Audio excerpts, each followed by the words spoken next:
everybody, I'm Manning Franks with WFMY News 2, and welcome to the News 2 Reviews end-of-year special, the best movies of 2025, where we look back at this year and proclaim what are the best movies, the best performances, the best directors, the most underlooked films as well for this past year. I host News 2 Reviews, and I'm excited to continue this discussion with two film critics from North Carolina Film Critics Association.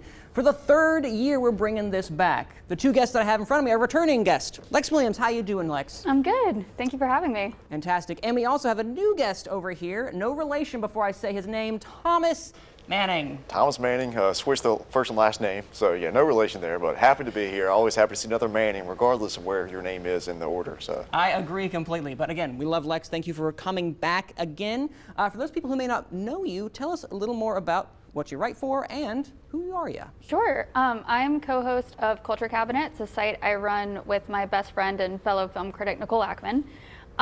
We cover entertainment, pop culture generally, but our specials are movies, music.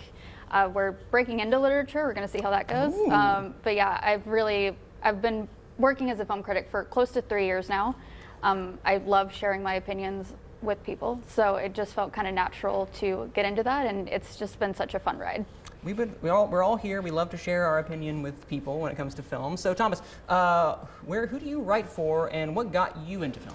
yeah, so I'm from Bowling Springs, North Carolina, and I co-host Meet Me in the Movies on C19 TV with my father, Noel T. Manning II, who's been a longtime film critic since the 90s. So that you can kind of trace the line there and see where it comes from. Family history. And, yeah. I'm also senior interviewer for Elements of Madness, as well as co-host Screen Scene on WNCW 88.7, which is an NPR affiliate. And I'm the festival director of the Reel to Reel International Film Festival in Kings Mountain, North Carolina, presented by the Cleveland County Arts Council. So I like to be involved in film in whatever capacity I can find. So. Two esteemed guests that we have here, again, returning and a new guest. For you, Lex, for those people who are unaware, Lex was here for our summer movie report, and now returning guest once again. Go check that one out here on WFMY+. So, are you guys ready to get into this? Yeah. I love it. All right, so there's going to be a lot of debate. A lot of people will say this is the best, and while we're not going to say this one is the definitive best, I'm curious for you both, what are some of those films in the conversation for the best of this year, Lex? I think, and my mom actually texted me when I was on my way to do this. She was so excited that I came back. She loves watching your reviews. She was like, you can't just talk about Wicked, but I'm going to talk about Wicked, because that's what I know. I think Wicked for Good didn't quite hit the mark of the first movie, and I think it's in the conversations around awards and everything is not really quite hitting the mark either. But as somebody who saw the musical when I was a few weeks shy of my 10th birthday, and it was the musical that made me fall in love with musical theater, I did think that it was such a well done adaptation. I'll talk a little bit later about my favorite parts of it because it was the performances, but the second act of that musical is a bit controversial in terms of people either love it or hate it. It's the Stephen Schwartz of it all, of taking a really dark source material of a book and then turning it into a kind of more family-friendly musical. I thought John M. Chu and everyone involved did a very good job adapting that second act, and it definitely maybe highlights some of the issues within the musical, but I loved it. I loved the performances. I thought a lot of the messages were very timely. So I definitely wouldn't say it's a definitive best of the year, but for me, it hit in my top 5 for sure. So for you, Thomas, I'm curious, we're going to start throwing some out and seeing what sticks. Which one is sticking for you as one of the best of the year? Yeah, so going back to a film that not released during awards season here at the end, but all the way back to April, is Ryan Coogler's Sinners, starring Michael B. Jordan. And I really think when you look at film as an art form, it should be able to bridge the past, present, and future. And I think there's one sequence particularly in this film that is kind of represents that to the fullest ability. Coogler taps into something so electrifying here, and especially in regard to how music can marry the art of filmmaking. Another performance in addition to Michael B. Jordan that I mentioned that really makes this film is Miles Caton, and I think it was his very first role, and he's going to be an absolute star that we hear about for a long time. Oh gosh, yes, I was blown away. I never heard of him before until this, and obviously I'm just over here talking about him because that sequence you were mentioning lives rent-free in my brain with all the different sequences they brought together. Now, one of the ones I know that we had a little preview beforehand about what we'd be talking about. One that I found to be both on y'all's list, Wake Up Dead Man, the third film in the Knives Out trilogy. Why is that one on y'all's kind of the top echelon of films from this past year? I love a murder mystery film, and I feel like we've kind of gotten away from the art of a good murder mystery film. I think when you look back of detective films of yesteryear with Poirot or Sherlock Holmes even, we don't necessarily have a modern sleuth, and I feel like Benoit Blanc is filling in that space beautifully. What stuck out to me about this particular film, because I am generally a fan of the Knives Out films, is Josh O'Connor has such a earnest performance in this movie that I think is really holding it together. And I feel like across each movie, there's always got to be some counterpart to Blanc, of whether it's Ana de Armas or Janelle Monáe in the second one. He has such a good yin and yang dynamic with Daniel Craig that is just explored so beautifully. And it's not a religious movie by any means, but it does take place in a church, so there are conversations around faith and spirituality that I thought were beautiful and very moving, and it just kind of moved my soul in a way that the other ones didn't. Oh yeah, Benoit Blanc might be one of the best, most original characters of the 21st century, so I'm totally down for any time we get Daniel Craig back in that foghorn leghorn accent, to me personally. Thomas? Yeah, and I think, when you look at Craig's iconic roles, this might be chasing James Bond for when it comes to what's synonymous. Originality, at the very least. Yeah. But I'm glad you brought up though the religious aspects of this film, which was something that I deeply connected with. I come from a religious and faith-based background, and I had never really seen a film ask questions this directly, and a film that doesn't necessarily kind of looks at how religious movements have been tainted by certain certain groups of people, but it also looks at the positivity of holding on to personal faith. And so as we wrap this dialogue up over here, I want to know, is there another film or so that you guys want to throw out there real quick about that you think is one of the best of the year? I would be remiss if I didn't mention Hamnet. Again, the theater kid in me, I love a good Shakespeare backstory. This movie did not at all, it wasn't at all what I was expecting. I thought it was going to be the backstory to why Shakespeare wrote Hamlet, and in a lot of ways it is, but it is so much deeper than that. It's really, I'm actually currently reading the novel that it was based off of. It inspired me to want to read it, and I will say it so far is a very true adaptation.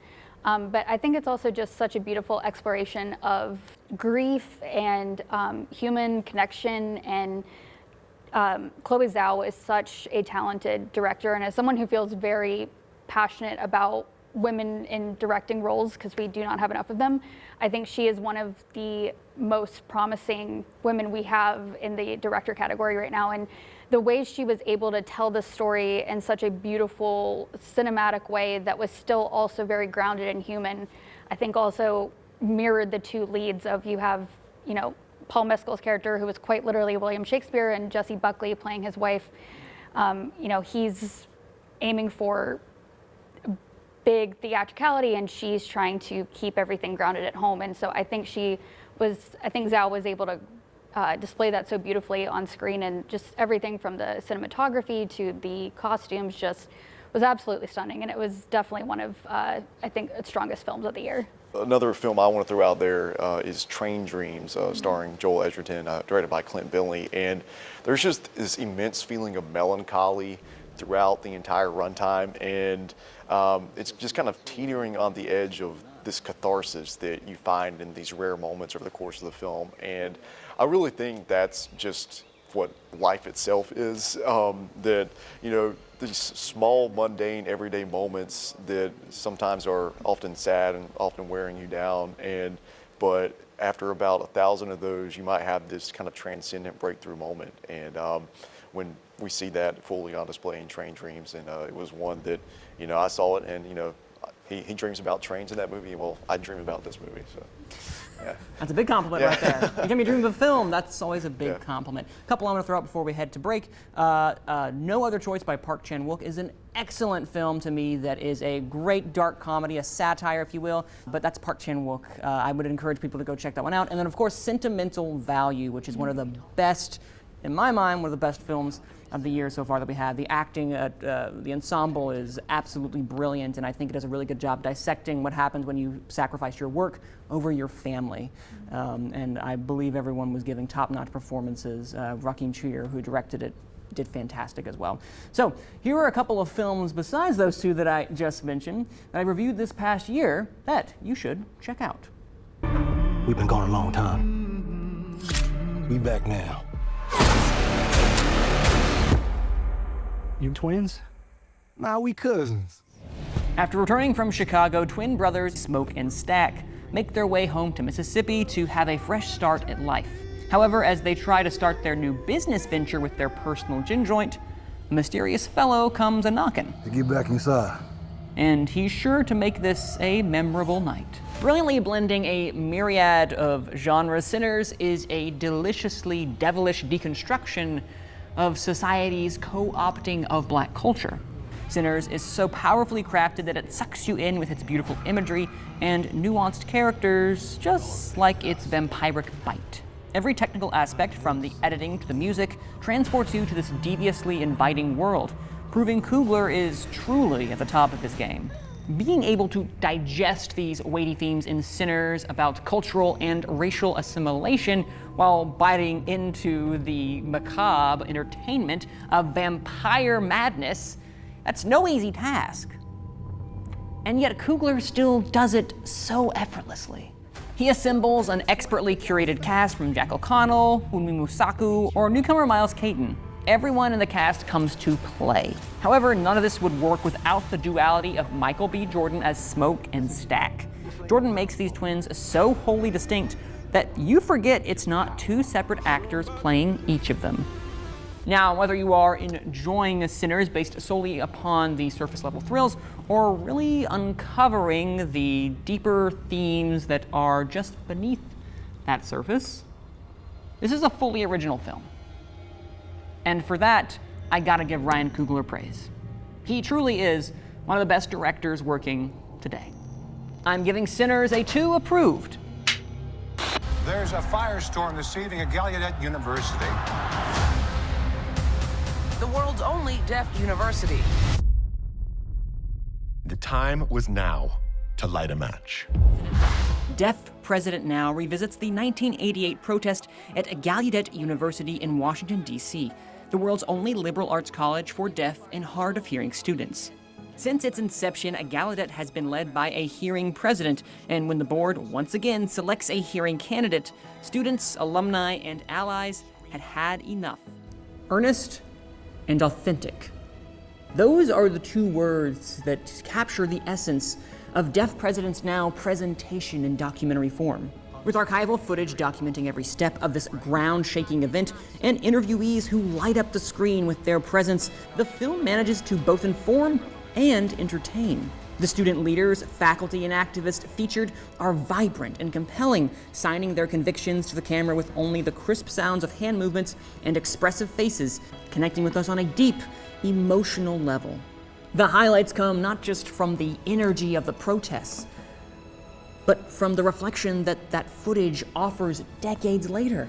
See, the documentary doesn't lecture. It offers a window into the heart of a movement. By centering the voices of those who lived this fight, it bridges past and present in a way that resonates well beyond one university's history. Its seamless editing of the aforementioned footage underscores the urgency of the moment while staying firmly rooted in the humanity of its many subjects. At its heart, Deaf President Now is about community, courage, and the right to be fully, truly seen. It was a story that was a beacon for its time, and now is a documentary worth checking out for its grace and its grit. Oh, and of course,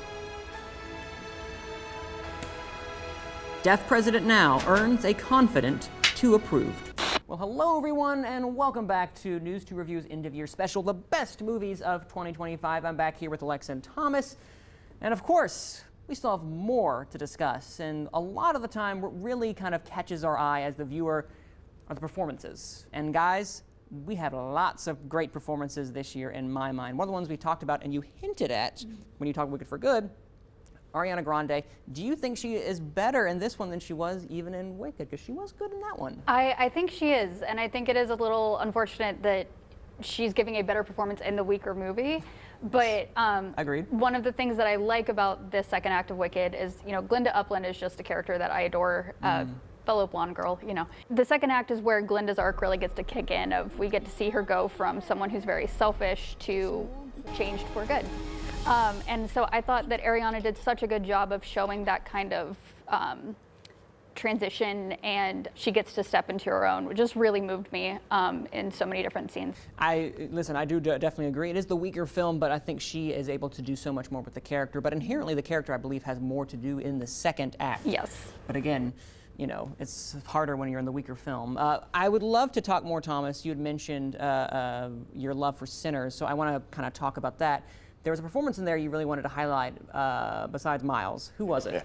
Yeah. So Michael B. Jordan, of course, plays dual roles in this film. They're twins, the Smokestack twins, and they each have individual nuances in their body language, in their personalities, and in order to convey that, Michael B. Jordan just had to be operating on a different level. And also credit to director Ryan Coogler for capturing those nuances. There's one scene that I think kind of epitomizes what they capture with that performance is, and it's when Smoke and Stack are sharing a cigarette. And just that is a feat of acting just as much as it is a feat of filmmaking. Yeah, and it's really hard when an actor has to play two different roles and make them very distinct, but Smoke and Stack are very distinct characters, especially if you've watched Sinners. You know that kind of like the two different personalities are full front, not just the red and the blue that each of them wear respectively from a visual cue. Is there any other performances that you consider really to be the best of the year, Lex, that are ones that you're like, no, people need to have this one on their radar? I'd say maybe actors that I think we need to be giving more attention to. I know I touched on this a little bit previously, but I just am such a fan of Josh O'Connor, and I loved his performance in Wake Up Dead Man.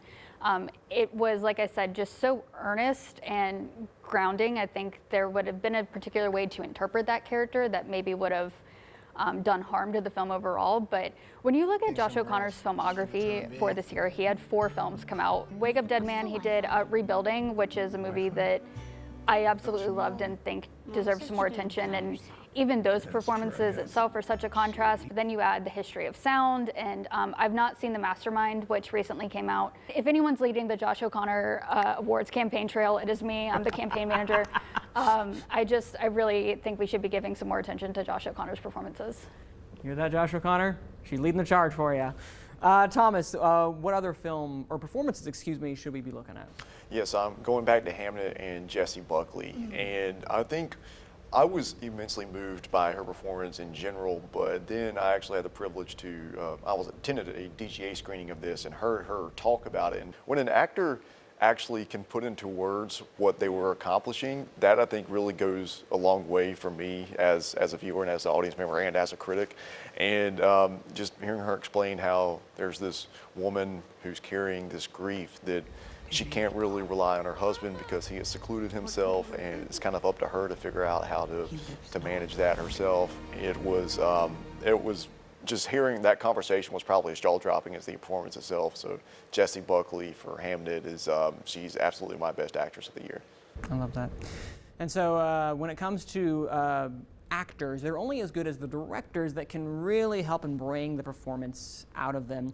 What other type of direction, or what directors, I should say, do you feel are the ones that people really should be like, oh yeah, no, this is like the direction of the year? Who's that in the conversation, Lex? So finally my turn to talk about Sinners. There you go. We're taking it all around. Yeah, exactly. I think Ryan Coogler gave the most impressive direction I've seen in any film this year. The scene that we'd mentioned where they're in the juke joint and he's playing the song and it summons the spirits of all the ancestors before is just, it sent chills down my spine. And, I am a big fan of Ryan Coogler. The Black Panther movies, I think, are some of the strongest Marvel films of late. And the way he's able to convey storytelling, kind of what you were saying of, he's able to convey storytelling through such nuanced things that you don't really think about until you kind of chew on it for a little bit. And then you go, oh, wow. And, that's definitely what that movie was for me. The more I sat on it, the more I, kind of chewed on the themes. My mind kept getting progressively more blown. But yeah, I think definitively that is the best direction of the year for sure. I was going to say, to forget this, the best movies of 2025, just call this the Sinners Love Fest discussion, because we're going to talk about every aspect that we possibly can. So, but I know who you have. While you love Ryan Coogler, there's someone else we talked about before in a foreign language film that was directed this year that you think is really excellent. Yeah, so the Iranian film, It Was Just an Accident, directed by Jafar Panahi, and I think what makes this such an incredible feat of directing are the circumstances surrounding just having this film brought into existence.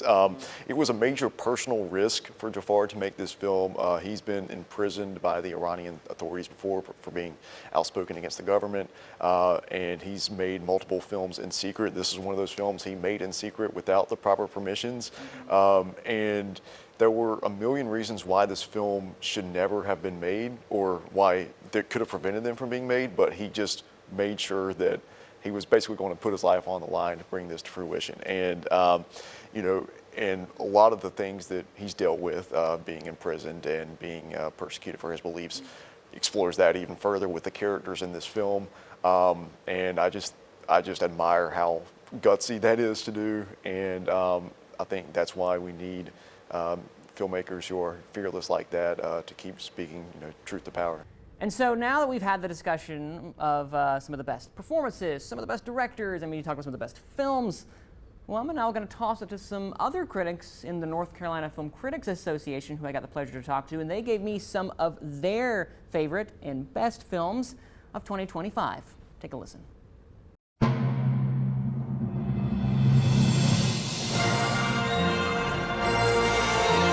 From the trailer and watching, I was like, it's just called one battle after another. There's guys running around with guns. And then when you watch it, just from that opening scene, you got Leonardo DiCaprio, Tiana Taylor, and they're like these revolutionaries. It becomes kind of a road trip chase movie. It's this big, sprawling epic, this American saga about a dad trying to be there for his daughter. It resonates with so much of what we're happening in the world today. And why I think it's so awesome is because of PTA, Paul Thomas Anderson, and his legacy. From the moment the movie starts, you're in the hands of a master craftsman. Absolutely gorgeous from top to bottom, which Paul Thomas Anderson films always are going to be. There's action, comedy, love, suspense, even moments that feel like a buddy comedy. And the acting is great. Chase Infinity, she turned in a great first performance. You have a young actress like Chase Infinity, who plays Willa, Leonardo DiCaprio's daughter in the movie, running the show. It's got a great comedic role with Leonardo DiCaprio. Just a caring father who's a little bit paranoid. It was fresh. It was different for him. There are many movies that are filmed, but this is a cinematic event.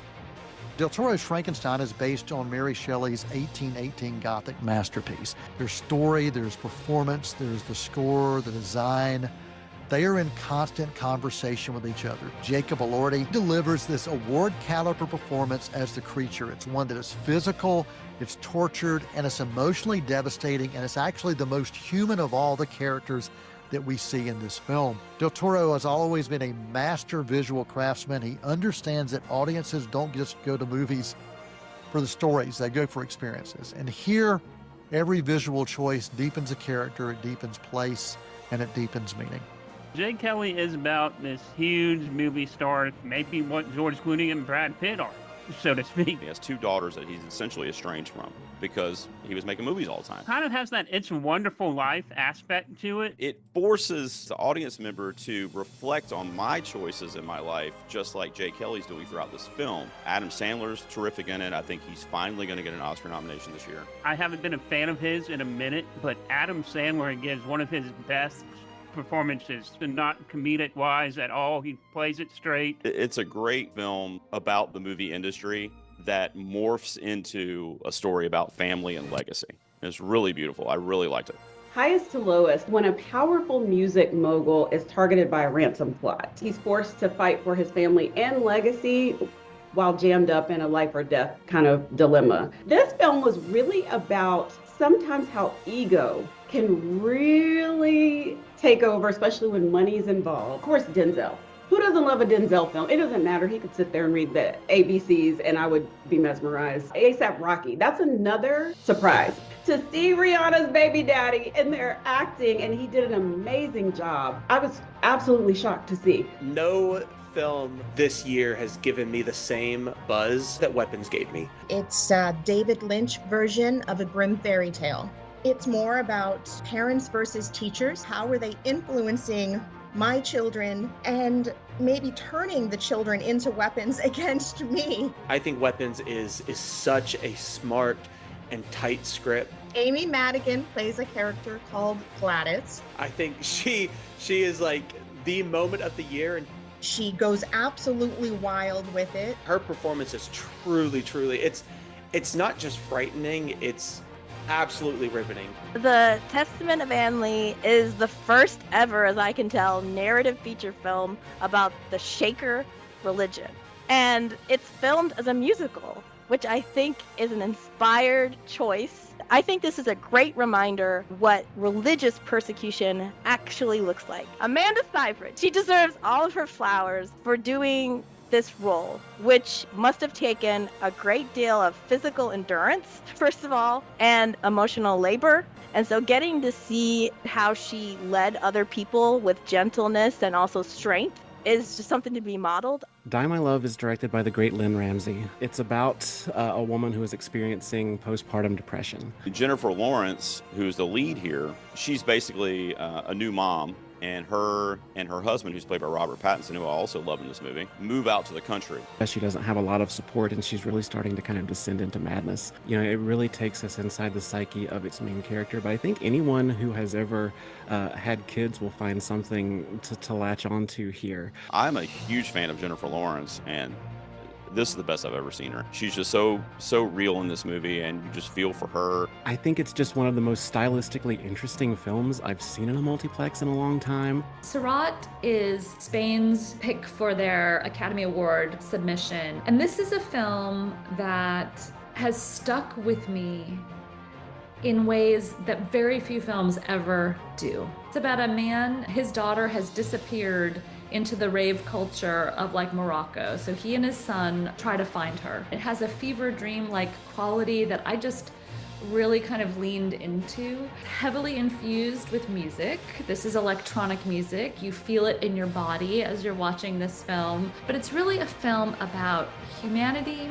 I was so affected emotionally by this film that I could hardly talk about it after. Friendship is a more toxic version of I Love You Man. So it's this fascinating evolution of Paul Rudd's career. It's actually the first Tim Robinson project I'd seen. He plays the character of Craig. And from a sociological standpoint, this is one of the most interesting films I've seen. He finds his man friend, the guy friend, and you think, oh, okay, he's learning. He has someone to be a better person for, who he is clinging to like a drowning man. When people are drowning, they can drag you down with them. The friendship in the movie is a little bit like that. No Other Choice is based on the 1997 novel by Donald E. Westlake.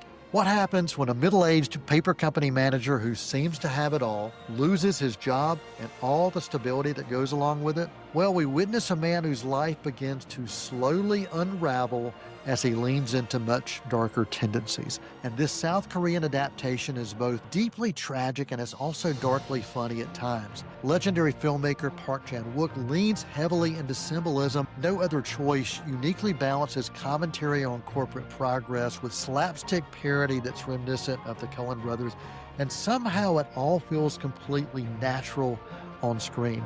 Sinners.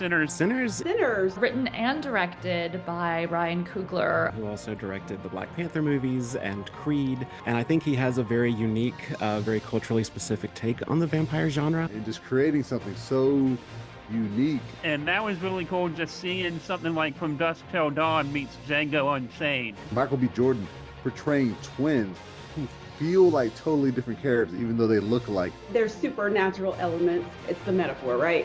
But it's not a vampire tale. It's more of a spiritual exploration. If you want to see a film that is thinking about horror and vampires as a kind of metaphor and in a really smart way, while it's also very, very entertaining and watchable, this is a great pick. It's a film I think that we're going to be talking about years from now.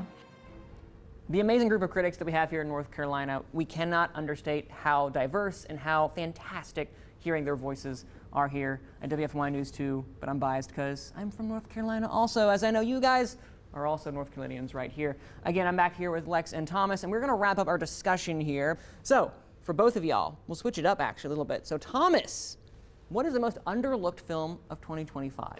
Yes, this is a film local here to North Carolina. It's A Little Prayer, directed by Angus McLaughlin, starring David Strathairn and Jane Levy.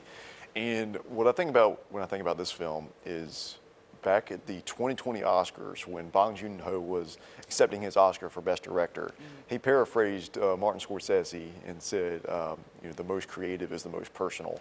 And I think that's what we see in A Little Prayer. It's just a slice of life family drama about intergenerational conflicts, and it's just so quiet and restrained, but there's something universal in the DNA of this film that, because we kind of single in on this one particular family, pretty much everybody around North Carolina, around the country, and around the world in general can look to some of those moments and some of those conversations, some of those conflicts, and find something relatable about it. And it's always nice to see that coming from right here in our home state. This was filmed and produced in Winston-Salem, right down the road. So Little Prayer is one that's definitely one that I think everybody should see. Everyone should seek that one out. It was at Sundance a little ago, and also at our own River Run this past year. So Lex, what about for you? Yeah, I think I'm gonna have to go with Companion. I know that when I was here doing the summer preview, I said that was my favorite film of the year at that point, and it definitely is still one of my favorites. It's by no means, groundbreaking cinema or anything like that, but it is so original, and I love original films. It was something that I didn't know much about it going in, and so getting the twist was really exciting. And I am admittedly a really big Sophie Thatcher fan. I'm a really big Jack Quaid fan. I think the two of them are giving just excellent performances. They play off each other so well in that film. I had a bit of a phase this spring where I wanted to dress like Iris because I just thought her aesthetic was so great. The soundtrack for it's even been on a loop for me because I love a good film score. Like I said, it's nothing groundbreaking. It's not one of those that you watch and you're like, this is going to win Oscars. But it is just such a fun and different film, and a good little horror thriller that I do love a good thriller movie. And now, as we wrap up our conversation here, I'm going to tell you guys straight up, and I want you guys to tell me and tell our audiences, what do you, at this time, because 2025 is not over officially yet, but if you had to decide right now, what is your favorite film of 2025? Thomas, go. You know what, I'm going to throw a wild card out there. The Baltimoreans, directed by Jay Duplass. And I think this is a new Christmas classic. And it's actually Jay's first solo directorial effort. Of course, he's directed with his brother Mark for their entire career. And this one is just him. And it's just as much of a comedy as it is a really intense exploration of mental illness and the darkness that a lot of people carry in silence and suffer in silence with. Newcomer Michael Strassner is the lead of this film, and I think he's going to be an absolute star. He's an improv comedian who has just an incredible layered performance in this as well. I'm going to say the Baltimoreans, and perfect time of year to watch it as well. So wait, is that the best film of the year, do you think? I don't More think than Sinners. I don't think it's the best. I think it's the favorite. Oh, okay, there we go. So then that's your favorite. Yeah. So what is your best? So prepared for your favorite and your best. So what is the best, if you could decide? Oh, the best, Sinners. I'm still going with Sinners. Okay, that's still the top one I wanted to say. I'm going to have to watch the Baltimoreans now. Yeah. That's one I was not familiar with. Right. So Lex, we're going to do the same thing. Favorite and best, and are they maybe the same or are they different? They're different. Okay. And I'm so glad that we're splitting this up because I would hate to break my streak of talking about a Joseph Quinn film on these specials. Thank you so much for letting me do that. My favorite film of the year is admittedly The Fantastic Four, First Steps. I grew up loving Marvel, and I felt like Marvel had a little bit of a dip in the 2020s I think I mentioned on the summer preview, I just feel like Disney didn't quite know what to do with themselves. They kind of oversaturated the market. Thunderbolts was amazing, and that started to kind of revive my hope for the Marvel Cinematic Universe, and then Fantastic Four just launched it into, we're back, baby. I love their performances in it. It's a stunning cast. All four of them just have such a great dynamic, and I love that all four characters, kind of have a role within this universe, so that's my favorite of the year. But my best, though I do have to give a shout out to Sinners, I do think Sinners is amazing. I will say Hamnet. That movie really resonated with me. It's so beautiful. It's one of those that I saw it about a week ago. I'm still thinking about it. I absolutely loved it. That's a great choice. Great choices all around. When it comes to, for me, I'll just quickly throw out there, when it comes to overlooked films this past year, The Plague is a film that I would really, I'm not sure if you guys have seen that one yet, but it's high recommendation. It's about a water polo camp with these young boys, and it really does a great job dissecting and talking about those dynamics as you start to grow up in that prepubescent era. It's only about an hour 30, so it's a really brief watch. Would highly encourage it. One of the best scores. It's a little unsettling, I will say, because obviously it's dealing with things that are anxiety-ridden if you're a young boy growing up, as I was. And then lastly, I'll say my favorite film of the year would have to be, at this time, I'm sure for you guys it may change depending on how this year is going to end, it's definitely going to be Sentimental Value at this time. Joachim Trier, I think, did a great job with The Worst Person in the World, and even better film with just as great commentary, as I was saying, on how you sacrifice your work. You may exceed at your work, but your family may suffer because of it. Stellan Skarsgård does a great job, Renai Rinsby does a really good job, and both supporting actresses in there are really, really good. It may change, admittedly. Where can they follow you guys if they want to hear more of what you want to talk about here at Fiverr Films? Yeah, so I'm on Instagram at LexWilly, WILLI_. We're also Culture Cabinets on Instagram. We're actually going to be doing a bit of a revamp in 2026, so be a good time to follow us, shameless plug. And I'm also on Threads under LexWilly. We love a shameless plug. That's why you're here, Lex. Thomas. Yeah. So you can find Meet Me in the Movies on C19.tv. You can also find my interviews on elementsofmadness.com. Then go to, you can find WNCW 88.7 is where Screen Scene is held. And then check out the Cleveland County Arts Council to see what we do with the Reel to Reel International Film Festival. You can go to ccartscouncil.org to find that. Fantastic. And of course, you can follow us right here at WFMY News 2, where I host News 2 Reviews, a weekly review where we get to tell you, the viewer, what you should or shouldn't see. Is it too approved or is it a movie to avoid? As always, I'm your host, Manning Franks, and thank you both, Lex and Thomas, for joining us here today, representing North Carolina very well, if I may say. But again, thank you all for joining us here today on the best films of 2025. You can follow me on Instagram at Manning Franks, or just watch us right here. I'm usually right here on TV. You'll just change the channel. Or don't, actually. Don't change. Stay right here. Thank you for joining us here on WFMY Plus. I'm Manning Franks for WFMY News 2. See you at the movies.